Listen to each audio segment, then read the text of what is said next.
presentation that the Twitter team made to the Senate Intel staff today was deeply disappointing. Their response was, frankly, inadequate on almost every level.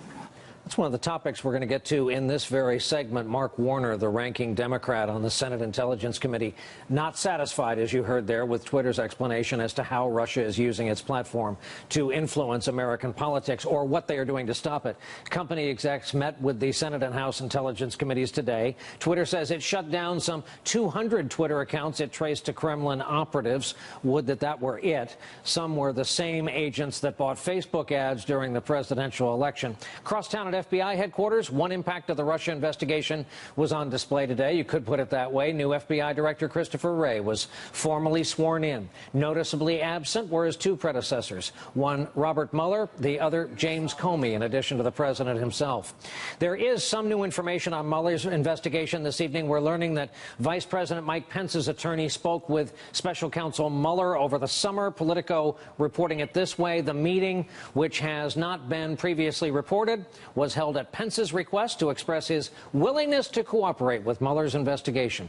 Joining us tonight is someone who knows quite a bit about special investigations. Ken Starr is with us, former federal judge, former Solicitor General, and independent counsel in the Whitewater and Monica Lewinsky investigations during the Clinton administration.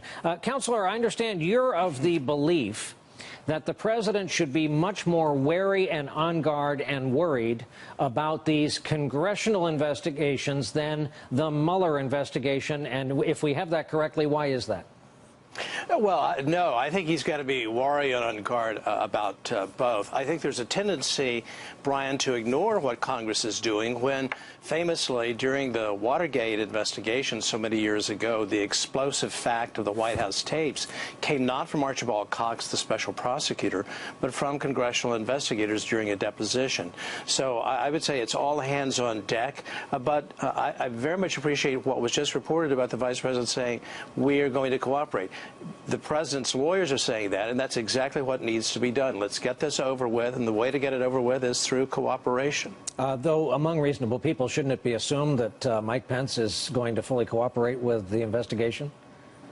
It should. That should be the operative principle. These are folks that are sworn to uphold the law, and they need to do their duty. And right now, it is to cooperate with the duly appointed special counsel as well as congressional oversight committees.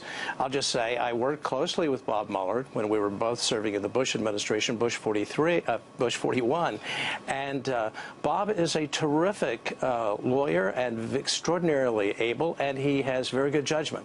He's honest, total integrity. So my advice is cooperate fully.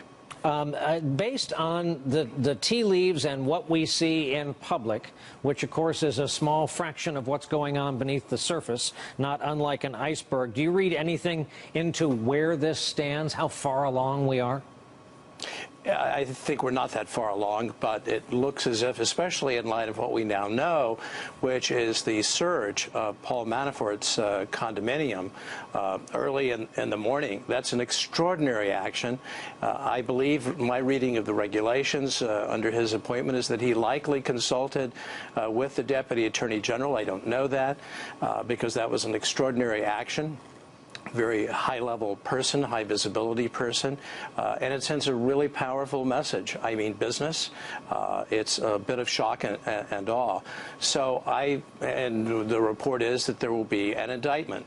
I think there will be a number of indictments before this is over. When I arrived in Little Rock in August of a long time ago, 1994, Bob Fisk, my predecessor, said, "Move your family here. You're going to be here for a long time." And sure enough, there were 14 criminal convictions by the end of our tenure. How will interviewing various White House aides, some very senior, change the tone and tenor of this? They all, after all, have to go back to the West Wing and work with each other, not knowing what was asked, what was said, what was answered. It's a terrible situation within the White House. It's demoralizing. It's one of the reasons that you want to get these things over with quickly as possible, consistent with a thorough job. But my advice, again, you've got to be transparent. As we see now with the Jared Kushner, the latest revelations, these facts are going to come out.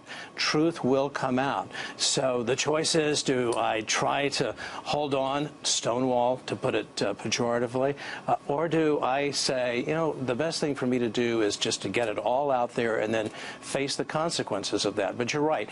They then have to be very judicious and confidential about what they are doing in the White House. So you have to essentially compartmentalize. Yes or no answer if this is possible. Do you see the president being placed under oath before this is all over? Yes. Hey there, I'm Chris Hayes from MSNBC. Thanks for watching MSNBC on YouTube. If you want to keep up to date with the videos we're putting out, you can click subscribe just below me or click over on this list to see lots of other great videos.